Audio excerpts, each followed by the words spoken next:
네, 이제 계속해서 이제 매일매일 그 출애굽기를 묵상하면서 이제 10가지의 재앙 이야기들을 우리가 쭉 살펴보고 있습니다. 10장 순서는 다 아시죠? 네, 뭐 이제 쭉 따라가다 보면 자연스럽게 이제 외워지게 되는데요. 사실은 이제 이 순서가 가진 의미도 상당히 또 흥미로운 지점들이 많이 있습니다. 이 묵상을 통해서 나름대로 여러 은혜들을 누리고 계시겠지만 오늘 또 말씀을 통해서 이 10가지 재앙을 통해서 하나님께서 우리에게 주시는 또 특별한 이 시대에 또 필요한 메시지가 무엇인가를, 특히 이제 우리가 처한 상황과 굉장히 비슷한 지점들이 많이 있죠. 이 재앙의 내용들도 그렇고 좀 살펴보고자 합니다. 이제 지난 시간에 이 10가지 재앙을 내리시는 이제 이유가 하나님께서 누구신지를 대답하는 이제 대답으로서 주고 계신다 하는 것을 살펴봤습니다. 그래서 5장 2절에서 이제 바로가 이제 여호와가 누구냐라고 물어보는 그 질문, 그리고 더 앞서서는 모세가 여호와가 누구이기에 내가 그 말대로 순종하고 따라야 합니까? 이 질문에 대한 대답으로서 하나님께서 이제 이 재앙들을 내리고 계신다 하는 것을 살펴봤었습니다.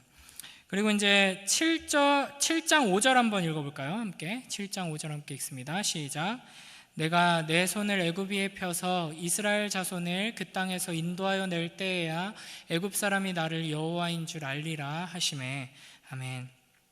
그러니까 하나님께서는 하나님을 알리시고 이제 내가 누구냐고에 대해서 답하시는데, 이제 누구로 대답해 주시는 건가? 단순히 내가 이렇게 무섭다, 내가 이렇게 세다 이 정도가 아니라 내가 이렇게 나의 백성을 구원하는 하나님이다 하는 것을 이제 보여주고자 하시는 것입니다. 그러니까 이 재앙이라는 것은 단순히 이집트의 죄에 대해서 심판하시고 이집트를 치기 위함, 이제 그런 목적도 있지만 그것만이 목적이 아니라 이 재앙을 통해서 이스라엘 하나님의 백성들을 구원해내고 이제 그럼으로써 하나님이 어떤 분이신지를 이제 드러내시는 것이죠.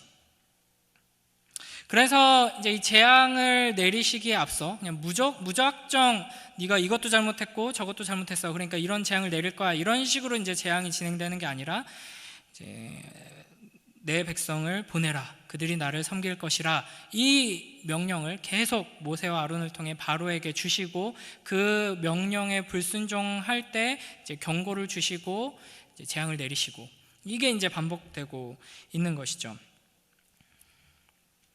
그 다음에 10장 2절 오늘 읽은 본문에 보면은 이제 이 애굽에서 행한 일들을 표징이라고 표현하고 있습니다. 내가 애굽에서 행한 일들 곧 내가 그들 가운데서 행한 표징을 내 아들과 내 자손의 귀에 전하기 위함이라. 그러니까 이런 일들이 일어났다는 것을 통해서 이제 표징으로 주신 것이죠. 무언가를 가리키고 나타내고 이제 하나님의 어떤 분이신가를 나타내고 그것을 이제 자손 대대로 전함으로써 하나님의 어떤 분이신가를 하나님의 백성 이스라엘은 알아야 한다라는 것을 말씀하고 계십니다. 그래서 오늘 이제 크게 3가지로 이 10가지 재앙을 통해서 우리가 어떤 교훈을 받아야 하는가 살펴보고자 합니다. 첫째로 이 10가지 재앙은 이 세상의 죄악에 대한 심판입니다. 그러니까 나일강을 피로 바꾸는 재앙으로 포문을 여셨죠. 근데 이 나일강으로 시작한 게 여러 가지 의미가 있지만 그 중에서도 중요한 게 바로가 이 히브리인 남자 아이들을 나일강에 던져서 죽게 만들었던 그 사건, 그 악행에 대한 하나님의 심판으로서 이제 이 재앙들이 시작되고 있는 것입니다. 그리고 이제 두 번째 재앙이 개구리였잖아요. 이 개구리 재앙도 나일강과 밀접하게 관련이 있죠. 강에서부터 이제 개구리들이 나오는데, 이 개구리 모든 재앙들이 다 이집트의 신들을 하나님께서 치시는 의미도 있는데, 개구리 형상을 한 여신이 이제 여러 가지 이름으로 정확하게 이제 그 상형 문자를 어떻게 읽어야 하는지 우리가 모르지만 대략 이제 헤켓 이렇게 부르는, 하트 이렇게 부르는 개구리 신이 있는데, 그 개구리 신이 보통 개구리가 알을 많이 낳잖아요. 그러니까 다산과 풍요의 상징이기도 하면서 그런 상징을 가지고 있기 때문에 어떤 역할을 하는 신으로 믿어졌냐면 이집트의 산모들을 보호해주고 아기를 잘 낳게 도와주는 산파라고 여겨지는 신이었습니다. 그런 개구리 신의 재앙으로서 이제 두 번째 재앙이 내려졌다 하는 것은 또한 동일하게 이 히브리 산파들을 불러서 남자아이가 태어나면 죽여버려라 라고 명령했던 그 사악한 이집트의 왕, 이제 바로에 대한 심판으로서 하나님께서 이 재앙을 내리고 계신다 하는 것을 알 수 있습니다. 우리 9장 8절 9절 말씀 볼까요? 여섯 번째 재앙인데요, 함께 읽어보겠습니다. 시작. 여호와께서 모세와 아론에게 이르시되 너희는 화덕에 죄 두 움큼을 가지고 모세가 바로의 목전에서 하늘을 향하여 날리라. 그 죄가 애굽 온 땅에 티끌이 되어 애굽 온 땅의 사람과 짐승에게 불어서 악성 종기가 생기리라. 아멘. 이 화덕에서 재를 꺼내서 그거를 뿌려라. 그러면 이제 그게 슉 날아가서 이제 가축과 사람들에게 붙어서 이제 피부병, 아주 악성 종기가 생기게 된다 하는 것이죠. 이게 여섯 번째 재앙인데, 대부분의 학자들이 여기에 이 화덕을 벽돌을 굽는 이제 화덕으로 봅니다. 그러니까 이스라엘 백성들이 이제 압제를 당하면서 노예로서 이제 노동을 했던 현장인 것이죠. 벽돌을 굽는 일과 건축에 이제 동원이 되었고, 이제 모세가 하나님의 명령을 받아서 내 백성을 보내라라고 했더니 여호와가 누군데 정신을 못 차렸구만, 너네들이 배가 불러가지고 지금 뭐 예배드리겠다 이런 소리가 나오는구나, 게으르다 하면서 일을 더 시키면서 거기서 이제 큰 고통을 당했던 현장이죠. 네, 노예 생활을 하면서 울부짖은 그 하나님의 백성들의 울부짖음을 하나님께서 들으시고 하나님의 백성들을 압제하고 핍박한 애굽에 대한 심판으로서 이 여섯 번째 재앙이 내려진다 하는 것을 보여주는 것입니다.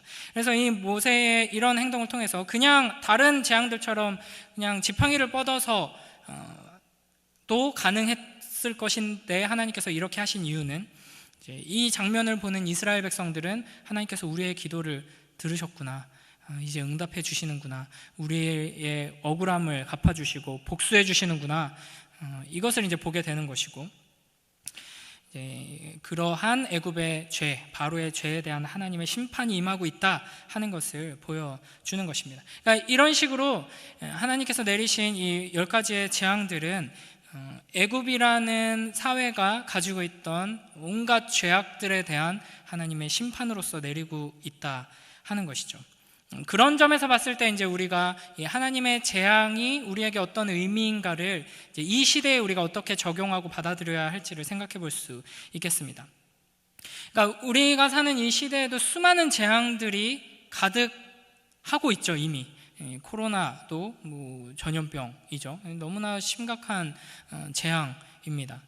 뭐 계속 오늘 좀 살펴볼 내용이지만, 이제 하나님께서 창조하신 이 피조 세계가 그 아름다운 하나님의 질서대로 이제 움직이지 않고 어긋나서 겪게 되는 우리의 고통들도 있죠. 여러 가지 환경 오염으로 인한 여러 가지 재앙들, 그리고 뭐 사람이 손쓸 수 없는 이런 자연재해들도 있을 것입니다. 그리고 이제 한 국가나 권력이 사람들을 압제하고 노예 삼고 괴롭히면서 일어나는 여러 가지 재앙과 같은 현상들도 있을 것입니다.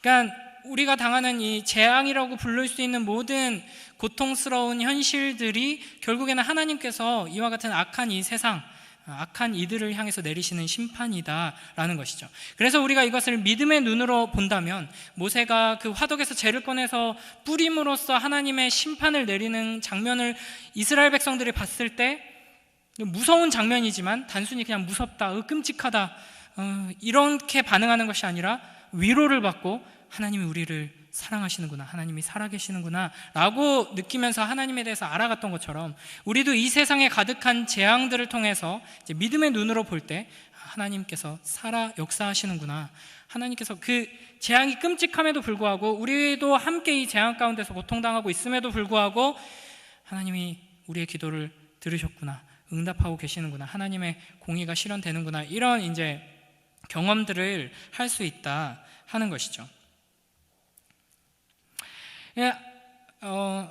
이 세상에 어떠한 끔찍한 면들을 하나님께서 무섭게 심판하고 계시는가, 그러니까 이 재앙들을 깊이 묵상하면서 우리는 많이 발견하게 됩니다. 그러니까 예를 들면 나일강에 이 아이들을 던져서 죽이는 일, 굉장히 야만적이고 끔찍한 일이죠. 상상해 보면 너무나도 끔찍합니다. 여러분이 이제 그냥 말씀을 묵상할 때 이 말씀의 의미와 내용, 적용 이런 것만 이제 바로 들어가서 깊이 묵상하는 것도 좋지만, 가능하면 이제 시간을 내서 이 상황들과 이런 것들을 이제 상상력을 동원해서 잘 생각해 보고 이 말씀이 선포되는 이 시대 속으로 우리가 깊이 들어가도록 이제 노력하는 것이 굉장히 중요합니다. 그래서 이제 이 말씀을 해설하고 이렇게 할 때 이 배경이 어떻고 시대가 어떻고 이런 이야기들을 하는 이유가 그거거든요. 그냥 결론만 읽은 말씀은 하나님이 최고라는 겁니다, 하나님을 믿어야 되고 이집트 신들은 다 가짜라는 겁니다, 이렇게 결론만 얘기하면은 그게 정답일 수는 있지만, 더 깊은 은혜를 우리가 누리려면 하나님께서 우리에게 준 지성과 감성과 상상력 모든 것들을 잘 동원해야 하는 것이죠. 저는 이제 개인적으로 깊이 묵상을 했었는데 너무 끔찍하더라고요. 그 갓난 아기들, 특히 이제 이 히브리인들만 이제 남자 아이들이 태어났다. 하필 또 남자 아이들만, 아들만 둘 있는데 이제 남자 아이들이 태어나면은 강에 던져서 이제 죽여버리고, 이런 현실 속에서 살아가는 히브리인들의 심정이 어땠을까? 너무나도 비참하고 끔찍하고, 이 시기를 잘 겪고 나서 구원의 은혜를 입어서 약속의 땅으로 갔더라도 이 시절에 겪었던 그 끔찍함으로 말미암은 이 마음의 상처는 평생 남지 않았을까? 이런 생각이 듭니다. 그에 대해서 이제 하나님께서는 가만히 두지 않으시고 이제 첫 번째, 두 번째 재앙을 통해서 이제 분명하게 치신 것이죠. 내가 분명하게 그러한 악행들에 대해서 진노한다, 심판한다라는 것을 보여주셨습니다. 그러니까 우리 시대에도 얼마나 많은 아이들이 죽어가고 있는지 우리가 알고 있죠.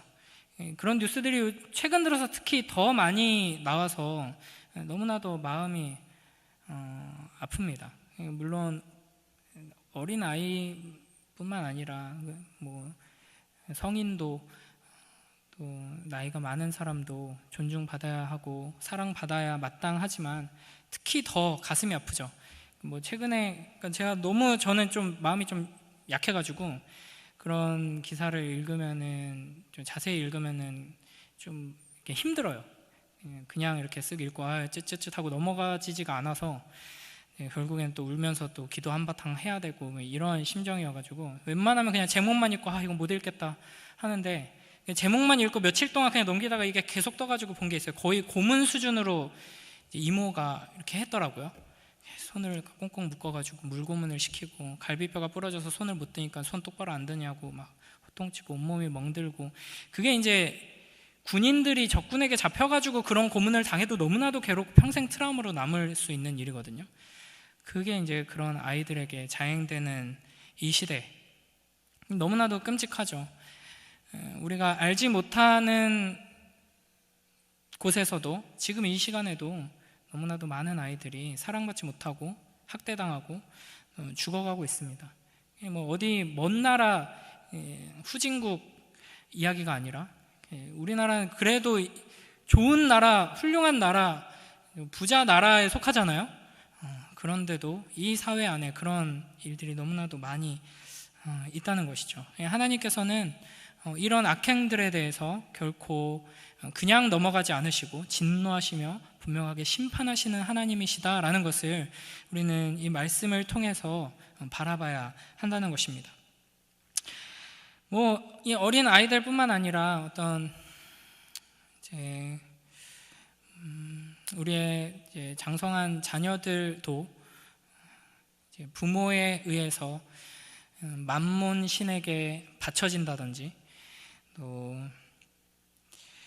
이제 히브리인들이 애굽의 노예로 이제 고통당했던 것처럼 이 세상 속에서 돈의 노예로, 학벌의 노예로, 성공의 노예로, 또 자아의 노예로, 외모, 유행, 이와 같은 것들, 또 유흥, 그러니까 요즘 20대, 30대 젊은이들이 열광하고 또 여가 시간을 보내고 어떻게 즐기고 노는지를 이제 자세히 살펴보면 너무 끔찍합니다. 당장 하늘에서 하나님이 불을 내리셔야지 마땅할 것 같이 아주 방탕하게 사는 것이 이 시대의 젊은이들의 모습인데, 이제 이 사회가 그렇게 우리의 자녀들을 노예로 계속해서 내버리고 있는 것이죠.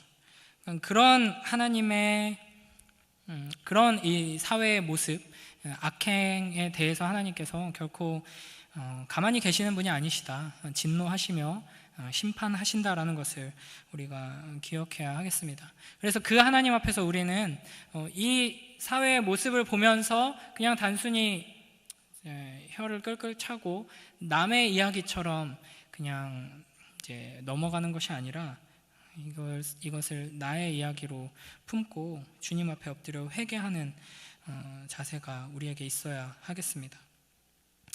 또 한 가지 측면에서 보면은 이 10가지 재앙들은 하나님의 창조를 거스르는 형태를 띠고 있습니다. 그러니까 강에 머물러야 할 개구리들이 막 튀어오르고, 이와 파리가 사람들을 괴롭히고, 이제 피조물들이 하나님의 그 아름다운 창조 질서에서 벗어나서 사람들에게 해를 끼치는 이제 장면들이 계속 반복되죠.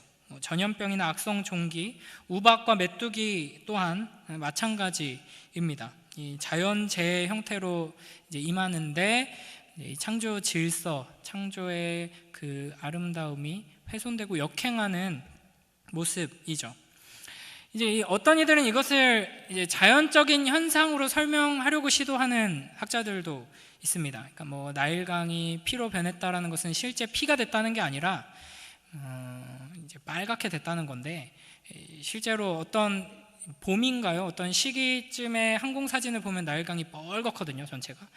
그러니까 이 물이 범람하는 시기가 되면 퇴적되어 있던 그 황토들이 이제 위로 올라와서 이제 빨갛게 되는데, 이제 그게 이제 평소보다 좀 심하게 되어서 피처럼 이제 빨개졌다라는 거고, 그렇게 되다 보니까 나일강에 있던 개구리들이 다 땅으로 올라오게 된 거고, 땅으로 올라왔다가 죽게 되니까 이제 거기에서 악취가 나고, 거기에서 이제 이 같은 또 벌레들하고 파리가 나타나고, 이 파리, 이 썩은 시체에서 그런 것들이 나오니까 가축들이 병들고, 가축들이 병드니까 거기에서 사람들이 이제 전염되고 또 병들고, 여기까지는 굉장히 그럴싸하죠. 이제 그 다음부터는 좀 잘 연결이 안 되죠. 이제 우박이 내리고, 그 다음에 메뚜기 떼가 오고. 근데 이것도 나름대로 설명 가능합니다. 우박이 내리는 게 전혀 이상한 일은 아니잖아요. 어딘가에서 우박이 심하게 내릴 수 있고, 종종 그런 뉴스가 나오죠. 주먹만한 우박, 막 볼링공만한 우박까지도 막 토픽에 막 나오고 하더라고요. 그런 게 또 우연히 겹친 것이고, 메뚜기 때도 충분히 이제 중동 지방에서 또 중국 이런 데서도 등장하는 재해이기 때문에 그게 이제 연달아서 온 거다. 이제 흑암도 모래 폭풍이 있을 때는 이제 막 어두컴컴해지기도 하는데, 그게 이제 또 너무 심하게 해서 이제 깜깜해진 거다. 여기까지 이렇게 잘 설명하다 보면, 어떻게든 자연 현상으로 설명하려고 노력하다 보면 자연스럽게 하나님이 하셨다고 인정하게 됩니다. 그러니까 우연히 겹치게 하나님이 이렇게 하셨구나. 근데 이제 더 이제 건전한 해석은 진짜 피로 바뀌게 하셨고, 하나님께서 하나님의 권능으로 자연 현상으로 일어날 수 있는 일들의 수준을 넘어서서 하나님께서 이제 이런 재앙들을 내리셨다 하는 것이죠. 그러니까 단순히 이제 이 출애굽기에서 이 재앙들을 다루고 있는 방식을 보면 명백하게 창세기 1장의 창조의 기사를 역행하는 뉘앙스를 풍기고 있습니다. 그래서 마지막에 흑암의 재앙이 9번째에서 등장하고 죽음의 재앙으로 마무리가 되죠. 그래서 이 생명의 젖줄인 나일강에서 시작해서 이 땅과 연관된 재앙들이 일어나고, 그 다음에 이제 그 우박과 메뚜기가 직접적으로 공격하는 것은 이제 곡식과 나무들이죠. 이제 이런 식으로 쭉 흘러가서 마지막에 흑암과 이제 죽음으로 마무리되는 것을 통해서 이제 하나님께서는 이 창조를 거스르심으로써 이 땅을 치신다 하는 것을 보여주고 계십니다. 그래서 이제 이런 재앙의 의미들을 생각했을 때 이제 우리가 경험하고 있는 이 여러 가지 재앙들, 뭐 코로나를 포함해서 여러 가지 재앙과 같은 현상들이 이제 하나님의 심판인데, 그 의미가 바로 이런 측면도 있다 하는 것을 우리가 생각할 수 있는 것이죠. 이 피조 세계를, 하나님께서 창조하신 이 피조 세계를 아름답게 가꾸고 다스릴 책임이 우리에게 있는 것입니다. 그렇죠? 그런데 이제 그것을 제대로 감당하지 못하고 이 피조 세계를, 쉽게 자연이라고 말하는데 이게 스스로 있다는 말이기 때문에 성경적인 표현은 아니지만, 이 자연을 우리가 하나님의 뜻대로 다스리지 않음으로써 이제 뭐 이런 재앙들이 이제 우리에게 임하게 되는 것이죠. 실제로 이제 뭐 환경 운동을 하는 사람들을 보면은 오히려 그리스도인의 삶에서 드러나야 하는 어떤 요소들이 이제 보이고, 반대로 그리스도인의 삶에서는 그와 같은 요소들이 전혀 보이지 않는 경우를 상당히 많이 보게 됩니다. 물론 이제 뭐 환경운동이나 그런 분야에 관심을 가지고 삶에서 여러 가지 실천하는 사람들이 이 시대에 많은데, 뭐 일회용품을 안 쓰고 최대한 막 그런 자동차를 나는 안 사겠다, 그래서 불편하지만 어떻게든 대중교통을 이용하고 다니고 자전거를 타고 다니고 막 이런 사람들 있습니다, 여러분. 그 삶에 굉장히 어려움이고 불편함인데도 불구하고 나는 지구를 위해 그렇게 하겠다. 이제 그 사람들의 기초적인 생각 자체는 굉장히 비성경적이죠. 지구를 어머니라고 생각한다든지 뭐 여러 가지 이유가 있겠지만, 뭐 후손을 위해서일 수도 있고 하지만 기본적으로 어머니 지구를 우리가 잘 돌봐야 한다. 그리고 모든 이제 우리의 언어로는, 성경적인 언어로는 피조물들, 모든 자연 만물들은 우리의 동반자들이고 우리가 함부로 할 수 있는 존재들이 아니다. 뭐 이런 이제 개념을 가지고, 그런 철학을 가지고 어떻게든 이 자연과 더불어 살기 위해 막 저항을 하면서 그렇게 살아가는 사람들이 있습니다. 그런데 우리가 오히려 더 이제 결과적으로는 그와 같은 삶에 열심히 있어야 하는 사람들이거든요. 왜냐하면 하나님께서 이 피조 세계를 다스리라고 임명한 왕들이기 때문입니다. 그러니까 마음대로 망가지던 말던 우리는 상관없어, 별로 신경 쓰지도 않고 살아가서는 절대로 안 되는 사람들이 바로 우리들입니다. 우리에게 책임이 있는 왕이기 때문이죠. 우리는 왕으로서 어떻게 이 피조 세계를 다스려야 하는가? 왕이신 하나님께서 이 피조 세계를 다스린 것처럼 선하신 다스림으로 다스려야 하는 것이죠. 이렇게 망가지게 냅둬서는 절대로 안 되는 사람들이 바로 우리들인 것이죠. 근데 우리끼리 이제 부끄러운 얘기지만, 그렇게 환경에 의해, 환경 문제에 대해서 관심을 가진 사람들이나 단체들이 하는 것과 우리의 모습이 따라가지도 못하죠. 일회용품 가득가득 우리는 잘 쓰고 있고요, 그렇죠? 이런 것들에 있어서 우리가 이제 회개해야 하는 것입니다. 그러니까 이 망가져가는 세상을 바라볼 때마다 이것이 하나님께서 이 피조 세계를 제대로 다스리지 않고 계속해서 학대하는 인간들에 대한 심판으로서 지금 진노하고 계신다라는 것을 우리가 봐야 하고, 그런 하나님의 심판 앞에서 우리 회개하면서 우리의 삶을 이제 돌이켜야 하는 것이죠. 저부터도 잘 못하고 있긴 한데, 참 굉장히 어려운 일입니다. 왜냐하면 티가 안 나거든요. 뭘 아무리 노력을 해도 아무런 티가 안 납니다. 제가 이제 뭐 건너 그렇게 실천하면서 사시는 분을 몇 분 이제 알고 있는데, 이제 차를 구입하지 않으시고 어떻게든 대중교통을 타시고, 뭐 옷도 굉장히 적게 구입을 하십니다. 오래 그냥 입을 수 있는 옷을 구입하시고, 음식물 살 때도 이제 그 탄소 발자국이라고 하죠. 멀리서 온 음식물을 사면 더 쌀 수는 있지만 그 과정에서 여러 가지 이제 오염물질들이 배출되기 때문에 그냥 가까운 데서 이제 재배된 음식, 로컬 푸드 이런 것을 좀 비싸더라도 그걸 구입해서 먹고, 쓰레기 배출을 최대한 안 하기 위해서 막 노력하고 굉장히 피곤하게 삽니다. 신앙으로 그렇게 실천하는 사람도 있고요, 전혀 신앙과는 상관없이 이제 그렇게 실천하는 사람도 있는데, 그렇게 아무리 노력해봤자 바뀌는 게 아무것도 없고 심지어는 주변 사람들도 안 바뀝니다. 그러니까 굉장히 힘들죠. 근데 이제 이런 일들을 가장 사명감을 가지고 해야 되는 사람들이 바로 우리들이다 하는 것을 좀 기억해야 할 필요가 있습니다. 그래서 실제로 기운실 같은 단체에서는 매년 이런 것들을, 우리가 자발적인 불편을 교회에서 실천하자, 이런 것들은 작은 것부터 이런 것부터 한번 해보자, 이런 것을 계속 몇 년째 지금 하고 있거든요. 그러니까 우리의 삶에서도 이와 같은 측면에서 그리스도인다움이 좀 드러나게 되길 주님의 이름으로 축복합니다. 이제 두 번째로, 이 10가지 재앙은 인간의 완악함을 아주 적나라하게 보여주면서 동시에 하나님의 자비와 사랑을 분명하게 드러냅니다. 이제 바로를 통해서 그렇게 되는 것이죠. 이 바로의 완악함, 완강하게 저항하는 이 반복적인 반응들을 보면서 어떻게 이렇게까지 사람이 어리석게 하나님을 대적할 수 있는가라고 우리는 이제 이상하게 생각이 들 수밖에 없습니다. 답답하죠. 이쯤 되면 그냥 회개하고 이렇게 굴복하는 것이 마땅할 것 같은데, 이것도 이제 자세히 상상을 해보면 초토화가 되고 있거든요.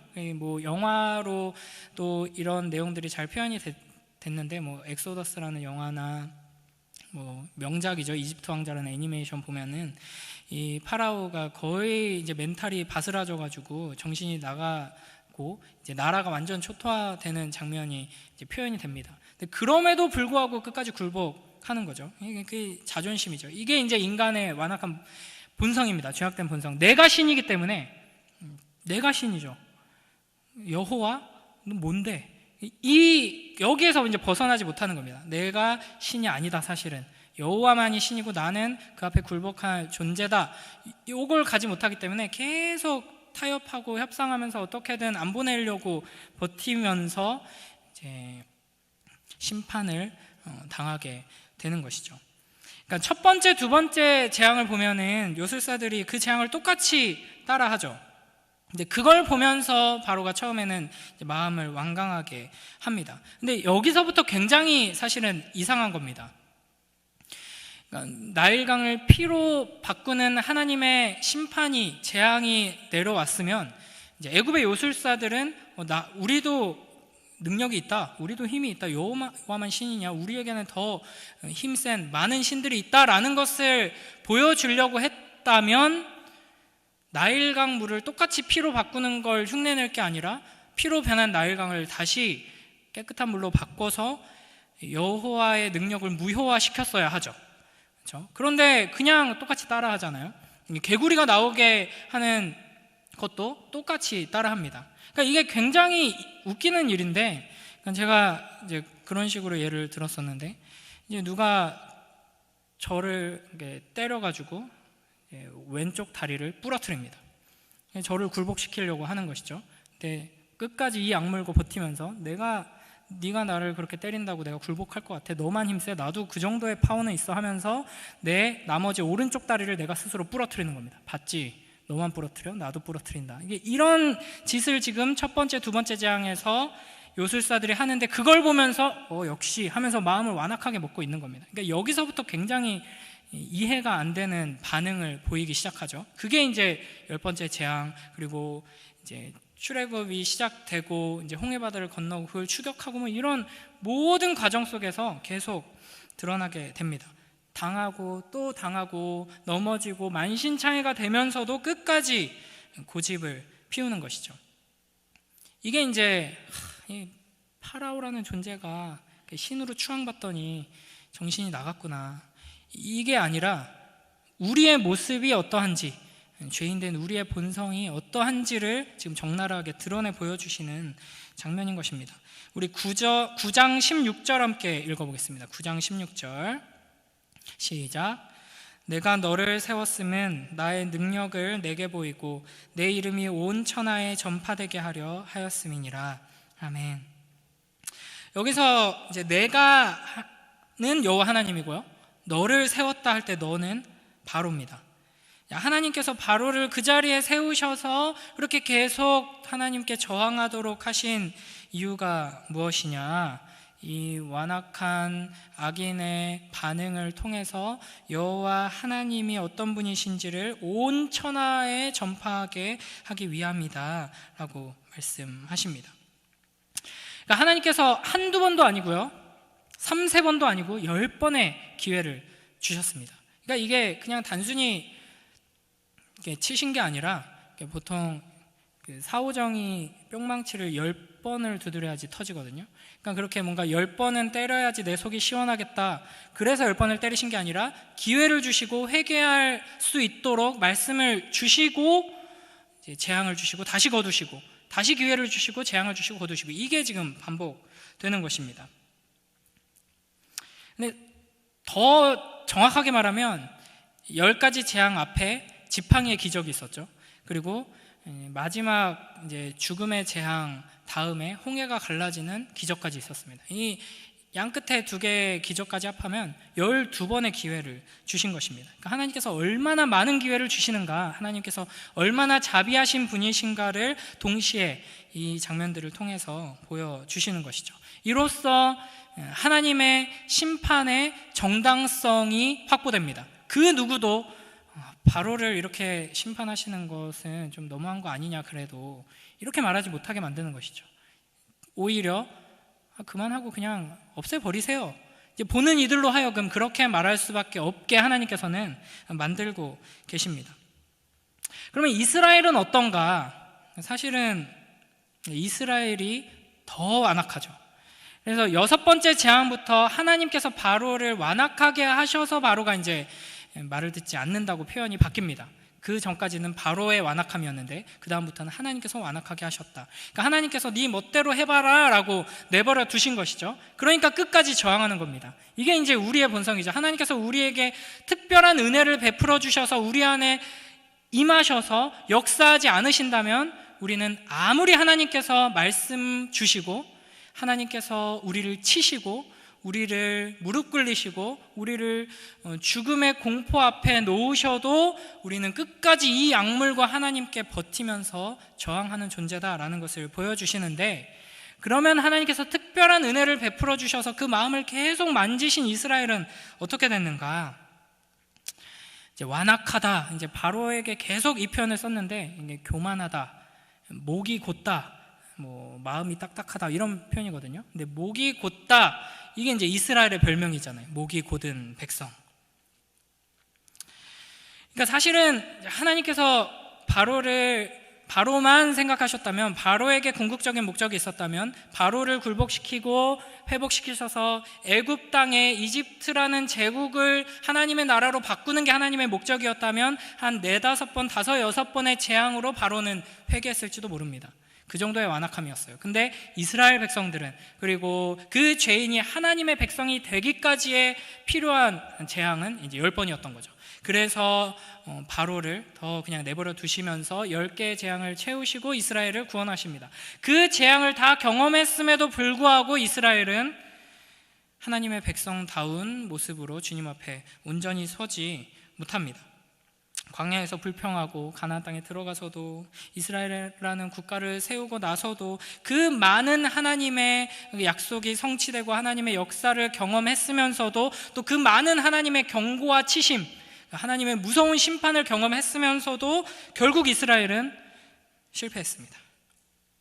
하나님이 실패한 건 아니죠. 이스라엘이 실패했습니다. 그래서 성경이 사람이 얼마나 완고한 존재인지, 완악한 존재인지, 우리의 본성을 변화시키는 것이 얼마나 어려운 일인지를 이렇게 표현합니다. 잠언 27장 22절 함께 읽어보겠습니다. 함께 읽습니다. 시작. 미련한 자를 곡물과 함께 절구에 넣고 공의로 찌을지라도 그의 미련은 벗겨지지 아니하느니라. 아멘. 우리가 얼마나 미련한 자인지, 이스라엘이 얼마나 미련한 자인지, 그 무서운 심판에 그 애굽이 이제 만신창이가 되는 것을 옆에서 같이 보고 나서도 전혀 변하지 않는 것이죠. 예레미야 13장 23절에서 이렇게 말씀하십니다. 함께 읽습니다. 시작. 구스인이 그의 피부를, 표범이 그의 반점을 변하게 할 수 있느냐? 할 수 있을진데 악에 익숙한 너희도 선을 행할 수 있으리라.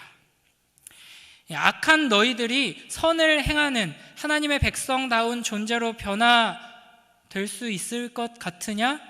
그러려면 어느 정도가 돼야 하냐면, 굿스인이 뭐냐면 흑인을 말합니다. 흑인. 요즘은 좀 민감한 인종차별적인 표현일 수 있는데, 흑인이 그의 피부를 뭐 하얗게 변하게 만든다거나, 표범이 그의 반점을 변하게 만든다거나, 뭐 이런 일이 가능하겠냐? 말도 안 되는 일이죠. 불가능한 일이죠. 그러니까 너네들이 변하는 것도 불가능하다, 이렇게 말씀하십니다.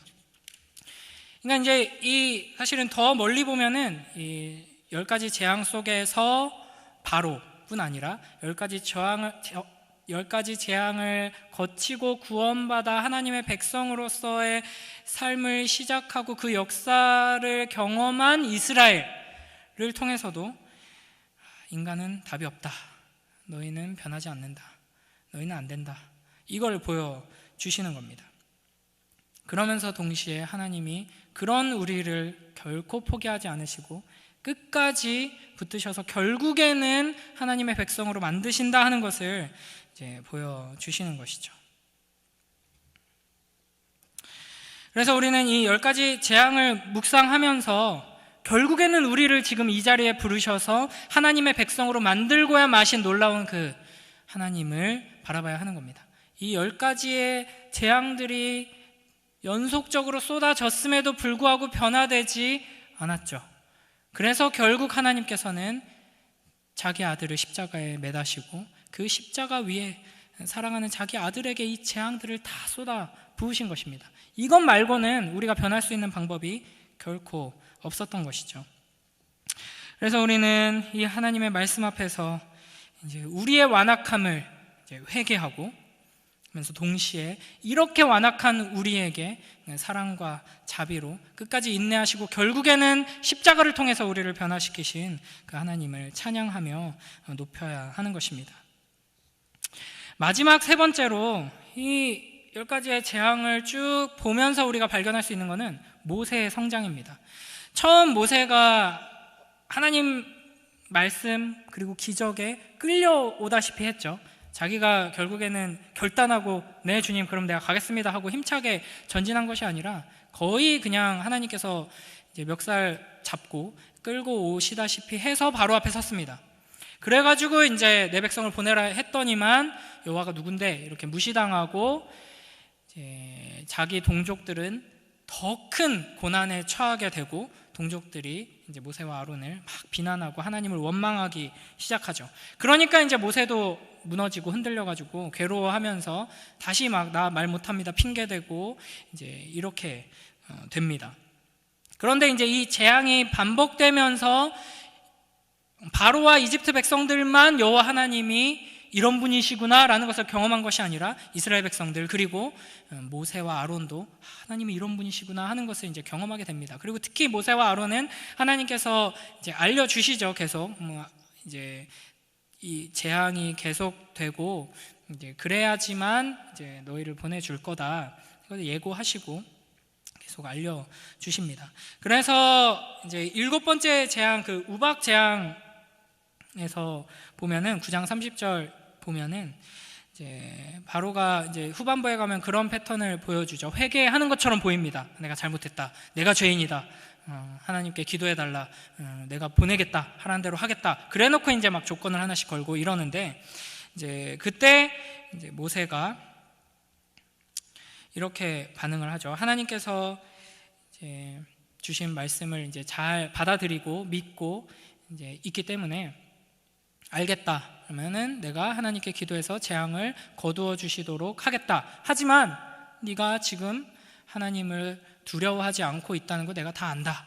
일단 그래도 하겠다. 이렇게 이야기를 합니다. 그러니까 바로의 저 끈질긴 완악함에 답답해하고 절망하고 하나님께서 도대체 왜 이렇게 일하시나 혼란스러워하지 않고 담대하게 바로 앞에 서서 바로의 그 완악함과 거짓됨을 지적하면서 이제 하나님의 일을 감당하는 모습으로 이제 성장해 나가는 것을 보게 됩니다.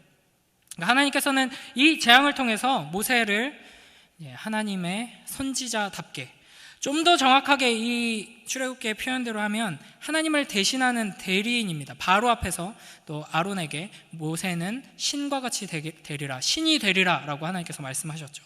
그런 존재로 세우신 겁니다. 이제 처음에 모세가 바로 앞에 섰을 때는 그냥 40년 전에 살인 저지르고 도망갔던 우리 왕실 사람, 근데 출신은 노예 출신, 게다가 40년 동안 이제 목자 생활만 했던 뭐 늙어 빠진 목자, 시골 목자, 이런 존재였죠. 그러나 이 재앙을 거치면서 모세는 하나님과 같은 존재가 됩니다. 하나님의 그 영광이 모세를 통해 드러나고 하나님의 권위가 드러나고 하나님의 일들이 모세를 통해 일어나게 되는 것이죠.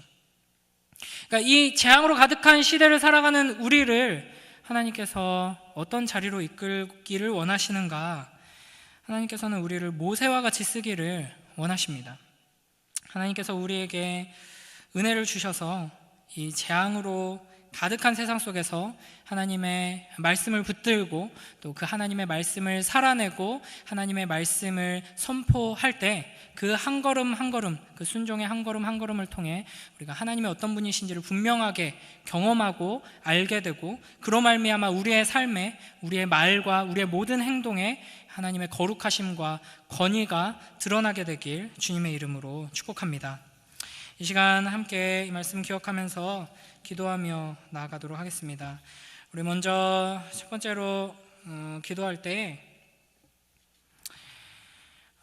하나님의 창조 질서를 거스르고 또 하나님의 형상으로 지음받은 이 피조물들, 이 사람들을 이 온갖 우상들의 노예로 삼아 압제하고 핍박하는 이 악한 세상 속에서 우리가 휩쓸리지 않게 하시고 그 악한 세상에 저항하며 살아가는 구별된 하나님의 백성들 될 수 있게 해달라고 우리 기도하며 나아가도록 하겠습니다. 특별히 그 하나님의 임재 앞에서 우리 안에 있는 우상들이 먼저 깨어지고 불타게 하여 주시옵소서. 이 악한 세상이 돈의 노예로 사람들을 만들고 우리의 자녀들을 학벌의 노예로 만들고 또 우리의 자녀들을 이 세상에 온갖 악한 것들에 휩쓸려 가도록 만드는데 주님, 우리가 저항하며 살아가게 하여 주시옵소서. 먼저 우리 안에 하나님의 임재로 말미암아 우상들이 깨어지게 하시고 회복되게 하시고 이 노예들을 해방시키는 하나님의 용사들로 서게 하여 주시옵소서. 그리고 이 코로나 바이러스와 각종 환경 오염과 이 세상에 가득한 전쟁과 기근과 핍박들, 이 재앙들, 이 특별히 이 작고 연약한 아이들을 학대하는 그 악한 자들을 주님 심판하여 주시옵소서. 또 우리 안에 그와 같은 악한 일들을 주님 깨트려 주시옵소서. 그리고 지금 이 시간에도 너무나도 많은 아기들이, 엄마 뱃속에서 태어나지 못한 아기들이 죽임 당하고 있습니다. 이 악한 세상 속에서 주님, 우리가 구별된 삶을 살게 하시고 심판하시는 그 주님 붙들고 그 심판의 주님 통하여서 구원의 은혜를 누리며 살아갈 수 있게 하여 주시옵소서. 이 시간 함께 기도할 때